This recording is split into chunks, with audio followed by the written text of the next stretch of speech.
Poor girl shelters a man and his daughter in a blizzard, not knowing he was a secret millionaire. It was the kind of night that pressed against the windows and howled through the cracks. A brutal winter storm had swallowed the town of Pine Hollow whole. Roads buried power lines down the sky, a swirling blur of snow and darkness. Deep in the woods, in a small weather-beaten cabin nestled against a hill, 29-year-old Emily Carter sat hunched by the fireplace. Her fingers hovered over a flickering flame, the last bit of warmth fighting back the cold that had already crept into her bones. She was used to quiet, she was used to the cold, but tonight felt different, heavy, like something was coming. And then, bang, bang, bang. 3 sharp knocks shattered the silence. Emily froze. Her heart leapt. Nobody came out this far. Not at night, not in a storm like this. She grabbed the iron poker from the hearth and crept toward the door. Another knock, louder this time. Urgent. "Who's there?" she shouted, her voice trembling. A man's voice muffled by the wind called back, "Please, I don't mean any harm. My daughter's sick. We just need shelter for the night." Emily hesitated. Every instinct screamed no. You don't open your door to strangers. Not out here, not after everything she'd been through. But then she peeked through the frosted glass. What she saw made her breath catch a man, shoulders hunched, covered in snow. And clinging to him, a tiny girl wrapped in a blanket, her face pale and her body shaking. The girl coughed, a deep, painful cough that echoed even through the storm. Emily's grip on the poker loosened. With a shaky breath, she unlatched the door and pulled it open. Cold air punched her in the chest. "Get in!" Quickly she ordered, stepping aside. The man, shivering and soaked, stepped in without a word. In his arms, the child whimpered softly. Emily slammed the door shut and bolted it behind them. "By the fire," she said, motioning them over. "But don't touch anything." He didn't argue. He laid the girl gently on the rug near the flames and shrugged off his coat, draping it over her. Emily stayed near the wall, still holding the poker. "Name?" "Wade," he said, his voice rough with exhaustion. "And this is Lily. She's 6. Emily narrowed her eyes. "You're dragging a 6-year-old through a blizzard." He sighed, brushing damp hair from Lily's face. "We had no choice." Car broke down. The nearest shelter was miles away. Emily watched them. She didn't trust easily, but something about the way he held that little girl, the way he spoke to her so softly, it didn't feel like a lie. "I've got instant soup," she muttered, turning toward the kitchen. "Towels, too. That's all I can offer." Wade whispered a quiet, "Thank you," as she walked away. She glanced back just once and saw him cradling Lily closer to the fire, murmuring to her as he gently dried her hair.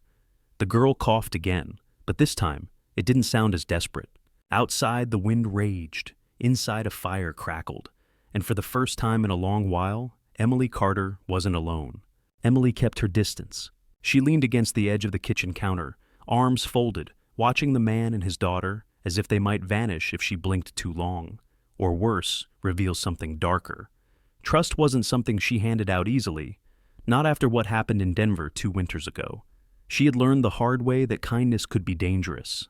But this man, Wade, he didn't seem dangerous, just tired and cold and desperate. The little girl Lily had drifted into a light sleep, curled in a wool blanket in front of the fire. Her small frame trembled now and then, but her breathing was more even. Wade knelt beside her, adjusting the fabric so it covered her better. The look on his face, part fear, part tenderness, stirred something in Emily she hadn't felt in a long time. "Where were you headed?" she asked, her voice low but firm. Wade didn't look up. "We were trying to make it to my mother's place. She's 2 towns over in Millbrook. I thought we could beat the storm. I was wrong." Emily handed him a steaming mug of soup. That's putting it mildly. He gave her a faint smile. "Believe me, I know." Wade's hands were shaking as he took the mug. Emily noticed how he held it with care, then turned to Lily, coaxing her to take a few sips. His gentleness was almost startling. He wasn't rushing. He wasn't panicking. He just stayed grounded, focused entirely on her well-being. "You're used to this," Emily observed, taking care of her. Wade nodded slowly. "I've been doing it alone since her mom passed. 3 years now." Emily's stomach twisted. "I'm sorry." "Thanks," he said, his voice quiet. "I still mess up more than I'd like to admit. But she's all I've got. so I do my best." That admission hit her harder than expected. She glanced at Lily, whose head now rested in Wade's lap. There was something disarming about the way Wade spoke. No bravado, no posturing, just raw truth. That kind of honesty was rare, and Emily recognized it because it matched the same weariness she carried herself. "You said your car broke down," she asked after a long pause. "Yeah, battery's dead, doors are frozen shut. We tried walking, but the wind was too strong. Found this place by luck." Emily nodded slowly. "Not luck," she said, before she could stop herself. "Something else." Their eyes met. For the first time since he'd walked through her door, she let her guard down just a little. "I'm not afraid of you," she added quietly. Wade tilted his head. "You let two strangers into your home during a blizzard. That's either brave or foolish." She smirked. "I could say the same about you." A short silence followed, but this one felt different, warmer, more human. "Look," Emily said, drawing in a breath. "I'll light some candles in case the power doesn't come back. You can stay tonight, but just tonight. Understand?" Wade nodded. "One night. That's all I ask." She lingered near the fire for a moment longer before walking away. As she moved toward the closet to grab extra blankets, she heard Lily cough again. A weak, scratchy sound, and Wade whisper something comforting. His voice was low, melodic, meant to soothe, meant to heal. Emily paused, her hand on the doorknob.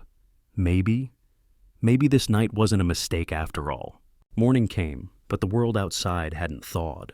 The snow hadn't stopped, not even for a breath. It fell heavier now, blanketing the trees, the roof, the unpaved roads, sealing the entire forest in a white silence. Emily stood at the window, peering out through a thin patch of defrosted glass. She could barely make out the fence line beyond her porch. The plows wouldn't reach this far until the storm passed, and based on the radio she caught briefly the night before, that might not happen until the following evening. She sighed and turned away from the window. Wade was already up, feeding more logs into the fireplace. The fire hissed and cracked as the wood caught, filling the room with a reluctant warmth. "Looks like you're stuck here another day," Emily said, not quite hiding her annoyance. Wade turned to face her, a little sheepish. "I'm sorry. We'll stay out of the way." Emily crossed her arms. "It's not that, I just wasn't planning on company." A groggy voice interrupted them. "Eu fibo neido, Dad." Lily sat up, slowly rubbing her eyes. Her cheeks had a touch more color today, and the dark circles under her eyes weren't as deep. Emily moved, instinctively kneeling beside her, with a damp cloth to check her forehead. Wade looked on, his jaw tight with concern, but Emily offered a soft nod. "Still a little warm," she murmured, "but better." "Endi mamsides." She brought Lily a cup of cool ginger tea and helped her sip. Wade watched silently as Emily tucked a pillow behind Lily's back, her movements surprisingly gentle. "I made the tea with fresh ginger from the pantry," Emily said. "It'll help her cough." Wade was quiet for a moment. "You didn't have to do all this." She looked at him and shrugged. "Didn't mean I couldn't." The day unfolded in slow, quiet rhythm. Wade asked if he could help around the cabin, and Emily, surprised but curious, agreed. Within an hour he had patched a leak near the back door with an old tarp, fixed the squeaky hinges on her bedroom door, and even reinforced the loose coat rack by the entrance. "You're handy," Emily remarked, watching him with mild amusement. Wade smiled faintly. "Years of fixing what I couldn't afford to replace." Inside, Lily slept peacefully on the couch, her fever breaking at last. Emily stayed close, dabbing her cheeks, whispering soft stories she barely remembered from childhood. She found herself humming lullabies she thought she'd forgotten, ones her mother used to sing. When Lily stirred, Emily offered her a faded stuffed rabbit from a box of old keepsakes. The girl clutched it tightly without a word. As the afternoon sun dipped behind thick gray clouds, the three of them gathered around the fire again. Wade chopped more wood, while Emily made fresh biscuits and soup from scratch. By evening they sat together on the floor with mismatched mugs and a small plate of biscuits between them. Lily had drawn something on a scrap of notepad paper, using old colored pencils Emily had found in a drawer. Her tiny hands worked with focused intensity. When she finished, she beamed. "This is you," she said, holding up the picture. Emily blinked.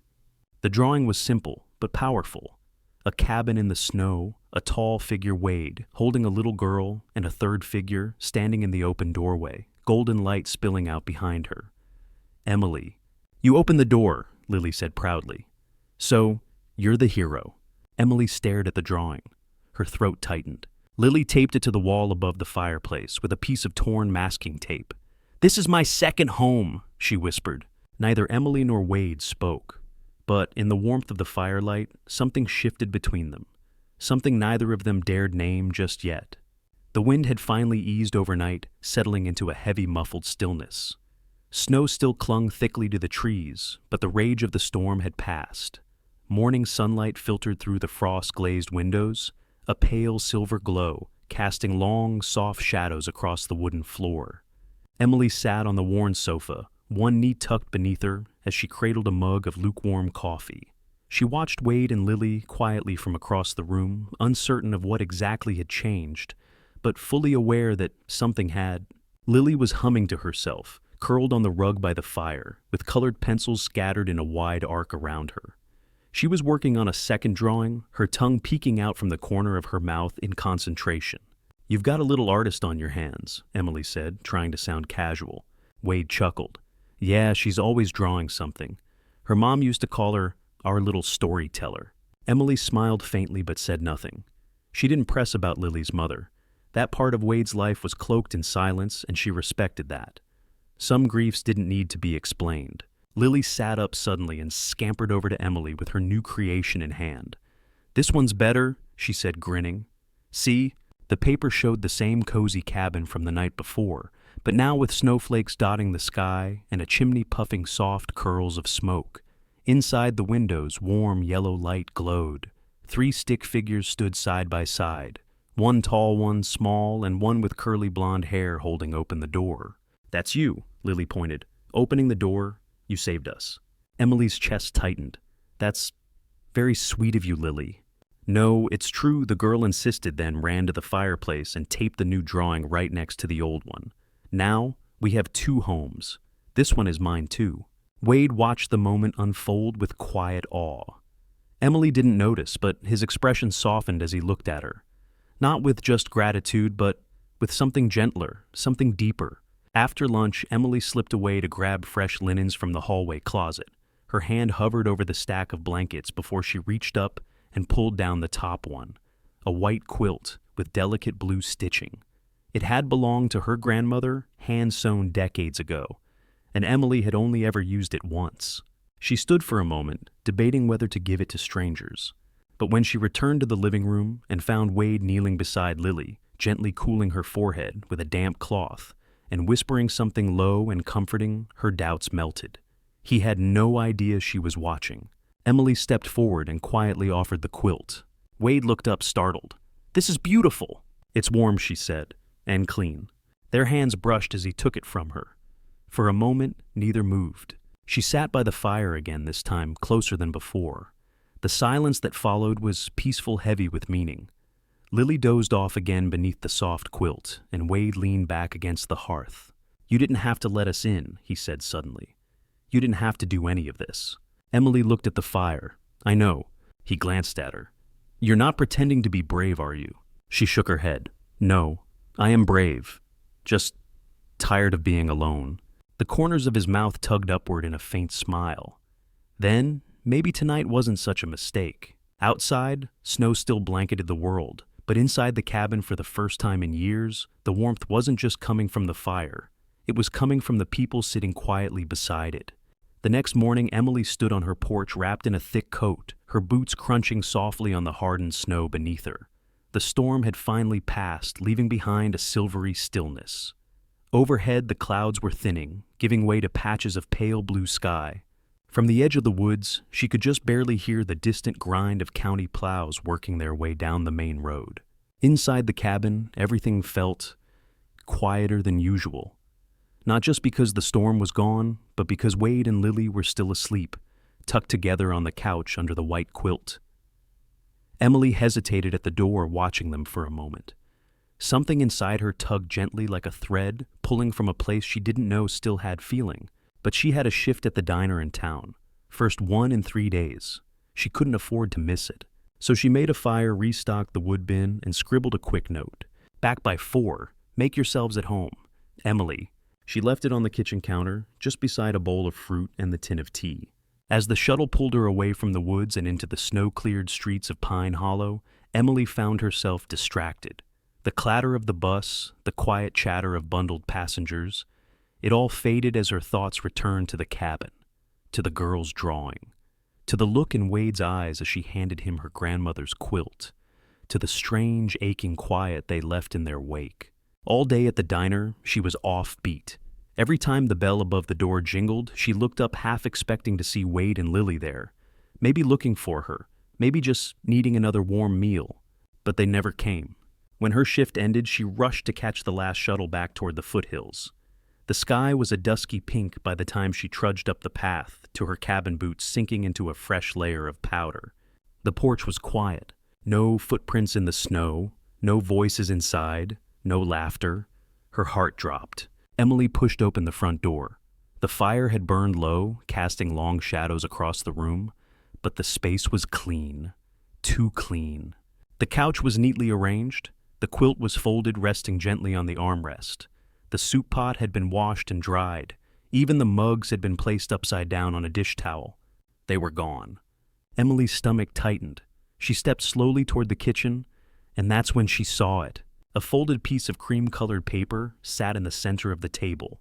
On top of it, a sleek matte black card. She picked up the note, first fingers trembling.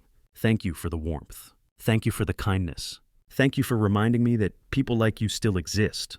You helped more than you know. There was no signature, just a line at the bottom scribbled in a different hand, smaller, almost childlike. You're my hero. Emily swallowed hard, setting the note down carefully. Then she picked up the black card. It was heavier than a normal credit card. No name, no logo, just a single chip and a strip of numbers on the back. She'd seen this kind of thing before. Ultra-exclusive, private banking, the kind of thing people with 7-figure accounts carried. Her breath caught. Wade wasn't just some unlucky traveler caught in a storm. He was someone important. She sat on the edge of the couch where he'd once sat, telling Lily stories by firelight. The card in her hand felt like it weighed 100 pounds. She hadn't even asked for anything, hadn't wanted anything. But they had left her something anyway, something strange and mysterious and kind. And something else too, an emptiness she hadn't felt in years. That night, for the first time since she moved into the woods, Emily Carter cried, not from pain or fear, but from the quiet ache of missing something she never knew she needed. Winter melted into spring, but the silence in Emily's cabin lingered. The black card remained tucked away in her nightstand drawer, untouched, unspent, and unnerving. Every time she passed the table where the note had once sat, she glanced there out of habit. And every night when the wind rattled the windows just right, she half expected a knock. But it never came. The library cut her hours. The diner reduced staff after a slow season. One job gone, then another. Her bank balance dipped below 20. Firewood ran low. Her world was shrinking again little by little, until the envelope came. It arrived late one Wednesday afternoon, slipped under the door without a sound. Heavy cream cardstock, no stamp, no return address. Her name was written in tight, elegant script, Miss Emily Carter. She opened it with shaking hands. Dear Miss Carter, you are cordially invited to interview for the position of Program Director at Northbridge Initiative, a new community outreach division of Westbrook Enterprises. Your name was personally recommended for this role. Travel has been arranged for you. Please see the enclosed itinerary. At the bottom, embossed in silver, Wade Westbrook, CEO, Westbrook Enterprises. Emily dropped into the kitchen chair, her breath catching. Wade, so he was someone, not just a father with a sick child, not just a stranger in the storm, a CEO, a man with wealth, power, and influence. And yet, he had never once told her who he really was. He had left quietly without fanfare. And now, he was reaching out months later with an invitation that felt more like a whisper across time I didn't forget. The next morning, Emily boarded the shuttle to the city, her first time leaving Pine Hollow in nearly 2 years. The air was thick with diesel and noise and polished concrete. She stood in front of a gleaming glass tower, its mirrored windows rising like a monument into the sky. Inside, it smelled like money, leather espresso, and cold ambition. "Welcome to Westbrook Enterprises," the receptionist said warmly. "Mr. Westbrook will meet you personally on the 42nd floor." Emily blinked. Him personally. The woman smiled. "He's been expecting you?" The elevator ride was silent except for the ding of ascending numbers. She clutched the letter in her coat pocket like a lifeline. Her reflection in the elevator's mirrored wall looked almost like a stranger. Hair pulled back, thrifted blazer, scuffed boots polished the best she could. When the doors slid open, the hallway ahead was quiet, carpeted in rich navy blue. A woman in a tailored pantsuit greeted her and led her down the corridor. At the end stood a glass-walled office backlit by morning sun. He was already inside. Wade stood near the window in a charcoal suit that looked like it cost more than Emily's entire truck. He turned at the sound of the door, and for a moment, neither of them said anything. "Emily," he said softly. She smiled, unsure of what to do with her hands. "Wade." He stepped forward, relaxed and composed, though something in his eyes was unguarded. "I wasn't sure you'd come." "You invited me?" she replied, still trying to believe this was real. "I hoped you'd say yes," he said, then motioned toward a small sitting area. She sat, heart still pounding, and he handed her a folder. Inside was a single sheet of paper, Lily's drawing, the cabin, the door, the golden figure standing in the light. "You kept it," she whispered. "I had to," he replied. "Lily still calls you our angel." Emily looked up at him. "You're serious about this job?" I didn't tell you who I was that night because I didn't want to lead with power. I wanted to see how someone acts when no one's watching.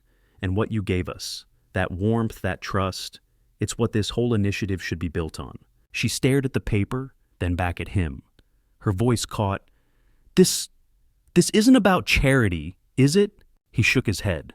"No, it's about purpose, and I want you to lead it."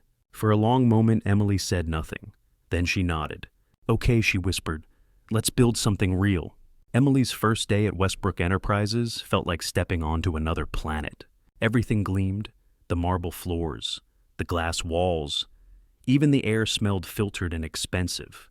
She walked through the vaulted lobby heels, clicking on polished stone, her thrifted blazer hugging her shoulders a little too tight. Heads turned, eyes followed. Most didn't smile. "Evaluation," she muttered under her breath. "Not welcome." Upstairs, Wade's assistant, Charlotte Brandt, a woman who looked like she'd stepped out of a Manhattan fashion magazine, greeted her with a smile so perfectly measured it could have been drawn with a ruler. "Miss Carter," she said smoothly. "Welcome to the Outreach Division." Emily nodded. "Thanks. Charlotte, right?" "Ms. Brandt," the woman corrected without missing a beat. "Mr. Westbrook is waiting for you. Conference room, C." When Emily walked in, Wade didn't look up from his tablet. "You're late." She checked the wall clock. "By 2 minutes." "2 minutes I don't get back," he replied dryly. Emily rolled her eyes and tossed her folder onto the table. "You sure know how to make a girl feel welcome." That made him look up. A hint of a smirk played at the edge of his mouth. "You'll be working with people who'll try to eat you alive. I'm just giving you the warm-up act." The tension softened, but just a little. He slid a file across the table. "Aurelian Holdings," he said. "They're trying to push through a contract that would outsource most of our Midwest manufacturing to Eastern Europe. Cheap labor, lower costs, but we lose over 3,000 American jobs." Emily frowned, flipping through the document. "And I'm supposed to... What guilt trip a boardroom full of billionaires?" "No," Wade said. "I want you to do what you're already good at. Read people. Show them the cost they're not calculating." She leaned back. "You're serious." As a heart attack. At noon, Emily followed Wade into conference room C. It felt like walking into an icebox made of steel and power. The walls were glass, the table sleek black walnut. Across from her sat 3 men in tailored suits, their cufflinks glinting, their eyes cool and detached. At the center sat Richard Dane, a silver-haired man with the practiced smirk of someone used to getting his way. Wade wasted no time. "You want to outsource 3,000 jobs to save, 8% on overhead," he said flatly. "That's not innovation. That's cowardice wrapped in math." Dane gave a slow smile. "It's not personal. It's just business." Emily's hands curled beneath the table. Not personal. She'd heard that phrase before, when her old landlord doubled rent to attract city developers. when her mother's factory shut down overnight. When the people with power shrugged and said it wasn't their problem, she leaned forward, locking eyes with Dane. "Let's talk numbers," she said coolly, sliding her own file across the table. 3 years after you, offshore labor costs spike, regulatory fees double. Your PR image tanks when the news reads American workers replaced by greed. Your investors panic, your market share plummets. But hey, it's just business, right? Dane blinked. Wade said nothing, just watched. "You can save a few million now," Emily continued, "or you can protect a decade of goodwill and avoid a PR disaster that'll take years to fix." Dane picked up the file, his jaw set. "We'll revisit the proposal," he said, finally. Wade gave a single nod. "See that you do." As the room cleared, Wade turned to Emily. "You know," he said, "I hired you because I believed you could do this." She smirked. "Well, looks like I just proved you right." And for the first time since setting foot in that towering glass world, Emily Carter didn't just feel like a guest. She felt like she belonged. The weeks that followed should have felt like triumph, but something darker was brewing beneath the surface. Emily had found her footing in Westbrook Enterprises. She'd earned Wade's trust, commanded respect in meetings, and spearheaded a community development initiative that was already drawing media attention. But power made people nervous, especially when it didn't look like them. One Tuesday afternoon, everything changed. Charlotte Brandt appeared in Emily's doorway, her face unreadable, but her voice clipped. "We have a situation." Emily arched a brow. "Define situation." Charlotte handed her a printout, an email chain. Her name was at the top of the forwarded message. Emily scanned the page, heart thudding harder with every line. It was a confidential company report detailing sensitive financials. It had been leaked to the press from her account. "What the hell is this?" she whispered. Charlotte's jaw was tight. "It went public this morning. Wade knows. So does the board." The air in the office suddenly felt too thin. Emily's world tilted. "I didn't send this." Charlotte nodded once. "I believe you, but someone wants it to look like you did." Panic tried to claw its way to the surface, but Emily forced it down. She'd been here before, accused, scrutinized, dismissed. In places like this, women like her didn't get the benefit of the doubt, especially not when they rose too fast. She stormed into Wade's office without knocking. He was seated behind his desk, perfectly still. A copy of the same email lay in front of him. He looked up, gray eyes steady. "Tell me I wasn't wrong," he said quietly. Emily slammed the door behind her. "You think I did this?" He didn't answer right away. "The board does." Her fists clenched. "This is a setup, and I'm the easiest target. The outsider, the one who's only here because she gave you a quilt and a hot bowl of soup during a blizzard." "Don't do that," Wade said, standing slowly. "You're here because you earned it, and I don't believe you did this. But this leak, this could take down everything we've built." Emily stared at him, rage and betrayal simmering in her chest. "So what happens now?" "We find out who did it," he replied. "Not just you, we—" She blinked. That one word, "we," was the only thing keeping her from walking out right then. Wade pulled on his blazer and motioned to Charlotte, who had quietly entered the room. "Start tracing the digital footprint, check server access logs, look for anything that doesn't line up. Someone's trying to bury Emily, and I want them found." Over the next 48 hours, Emily barely slept. She and Charlotte combed through emails, login times, and firewall pings. Someone had used her credentials, but from an external server routed through an old VPN. Finally, they founded an IP address linked to Jonathan Marks, a senior executive with 10 years at the company, and a known ally of the board's more conservative faction. Emily had clashed with him once in a meeting about wage transparency. He hadn't liked being out-debated by someone who hadn't come from Yale. The next morning, she walked into the boardroom before they could summon her like a criminal. All eyes turned to her as she dropped a thick folder on the glossy mahogany table.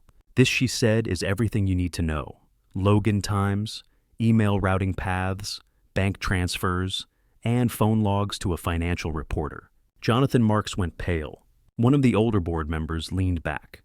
"Are you accusing Mr. Marks of corporate sabotage?" "I'm not accusing," Emily replied coolly. "I'm proving—" Wade stepped forward, arms folded. "I've reviewed the files. She's right." The silence that followed was razor sharp. Jonathan sputtered. This is absurd. She's bluffing. Wade's voice cut through the air like glass. No, she's not. And you're finished. Effective immediately, he continued. Mr. Marks is terminated. Legal will handle the rest. Emily stood still, chin high, eyes locked with every man at the table. Let them see her. Let them remember her. She had come in through the back door, but now she was walking right into the center of the room and lighting the whole thing up. The seasons turned again, spring into summer, then into fall, and the rhythm of life slowly changed. The scandal behind her, Emily returned to work with a reputation no longer as the girl from the cabin, but as the woman who took on the board and won. Inside the company, things shifted. The whispers stopped. Her name was spoken with a different tone now, measured even respectful. But the biggest changes weren't in boardrooms or press releases. They were in the quiet moments, the ones that snuck up on her when she wasn't expecting them. Like now. Emily stood on the edge of the school's auditorium stage, her hands folded neatly in front of her, as she scanned the rows of proud parents and restless siblings. Colorful construction paper banners lined the walls. Fold-out chairs squeaked under shifting bodies. The scent of old wood and cafeteria cookies lingered in the air. At the center of it all, wearing a pale blue dress and grinning ear to ear, was Lily Westbrook. Now 12 years old, her hair tied in 2 neat braids, her wheelchair decorated in purple ribbons. She held a diploma in her lap like it was a treasure map. I told you I'd make it, she said, beaming up at Emily. Emily laughed and reached down to adjust one of the ribbons that had slipped. Never doubted it for a second. Behind them, Wade stood watching, shoulders a little more relaxed than usual, tie slightly loosened. His face was the same as always, calm, focused. But his eyes, when he looked at Lily, shimmered with something softer. You did good, Carter, he said quietly. Emily smirked. Damn right I did. Lily's eyes darted between them. Okay, are you two gonna hug now or what? Wade blinked. Absolutely not. Emily shook her head. God, no. Lily just grinned and rolled her eyes like any preteen who knew more than the adults around her. After the ceremony, they all returned to the Westbrook residence, a beautiful old home just outside the city. Not too flashy, but warm, lived in. There was a garden in the back that Lily had helped plant. Emily noticed the picture she'd once taped above the cabin's fireplace was now framed hanging in the hallway. The golden-haired figure still stood in the doorway, letting the light in. Later that evening, as twilight stretched over the porch and fireflies blinked in the distance, Wade joined Emily outside. He handed her a glass of iced tea and sat beside her on the swing bench. She never stops talking about you, he said. Emily sipped her drink. She's kind. She's right, Wade added. They sat in companionable silence for a while. The wind stirred the trees. Inside, Lily's laughter echoed faintly as she retold the graduation speech she had written, but been too shy to read. I never thought, Emily began, then shook her head. What Wade asked, she looked at him, the weight of the moment sitting between them. I never thought one night, one choice, could change everything. Wade didn't reply right away, but when he did, it was with a quiet certainty. It didn't just change everything he said, it saved everything. Their eyes met. No fireworks, no grand declarations, just an understanding that didn't need words.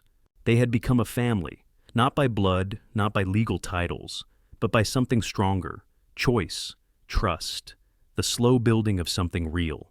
And this time Emily didn't feel like she was standing at someone else's threshold. She was home. Years later, Emily Carter stood in front of a glass door, etched with her name, Vice President Corporate Strategy, Westbrook Enterprises. She paused for a second, fingertips resting on the polished brass handle. Beyond the door lay a sleek office with a panoramic view of the city skyline. To most, it looked like success. To her, it looked like something else entirely. A promise kept. The road here hadn't been easy. Not when she first walked through those lobby doors feeling like an imposter. Not when the board tried to push her out. Not when people looked at her and only saw the outsider. But over the years, Emily had transformed more than just the outreach division. She'd transformed the culture. Under her leadership, Westbrook Enterprises launched ethical labor initiatives, built partnerships with minority-owned vendors, and expanded its rural mentorship programs. What started as a single community project blossomed into a national movement. One of her favorite policies was simple yet powerful. No job was ever eliminated in silence. Every employee deserved to be seen heard and transitioned with dignity. And people noticed. Her face began appearing in magazines, her name in keynote speeches. But fame was never the point. Purpose was.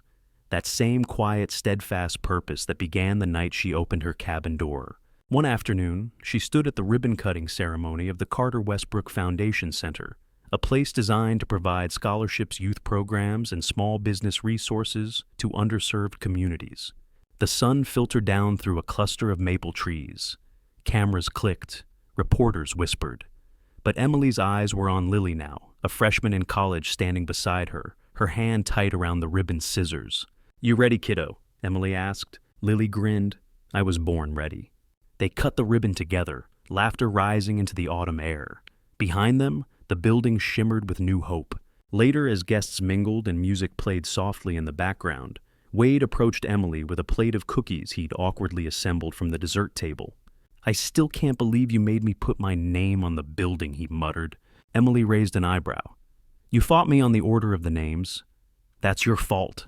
He smiled and took a bite of a lopsided sugar cookie. "You were right, though. I usually am." A pause. "You built something here?" he said, glancing at the happy crowd. "Something lasting?" Emily looked at him. Not the CEO, not the man from the firelight years ago, but the one who had let her see behind the walls. "We built it," she said. "Together?" He nodded once, and they turned back toward the crowd. From a single night in a snowstorm to this moment of impact and legacy, Emily had traveled further than she ever imagined. But the truth was, the most powerful changes often began in silence, with a choice, a door opening, a fire being shared. And now, the warmth she once gave freely had set the world ablaze in the best possible way. Sometimes the most extraordinary stories begin in the quietest ways. A knock at the door, a trembling voice in the snow, a single decision made in the stillness of a winter night. Emily Carter didn't set out to change lives. She wasn't searching for purpose or legacy when she opened her cabin to a stranger. All she saw was a man with a child caught in a storm, and something inside her, something instinctive and tender, chose compassion over fear. That single act echoed forward like ripples in a frozen pond. It brought her not just recognition, not just a new career, but something far more profound: connection. It reminded her that trust can be rebuilt, that kindness still matters in a cynical world, and that when we let people in, truly in, we open the door not only to them, but to ourselves. Years later, no one would remember how many hours Emily worked, how many reports she filed, or how many business trips she took. What they remembered, what Lily would remember, was that someone opened the door when it mattered most.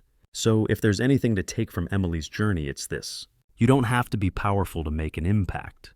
You don't have to be wealthy to be generous. You just have to be willing to see someone in need and say, "Come in." Because that choice, it can change everything.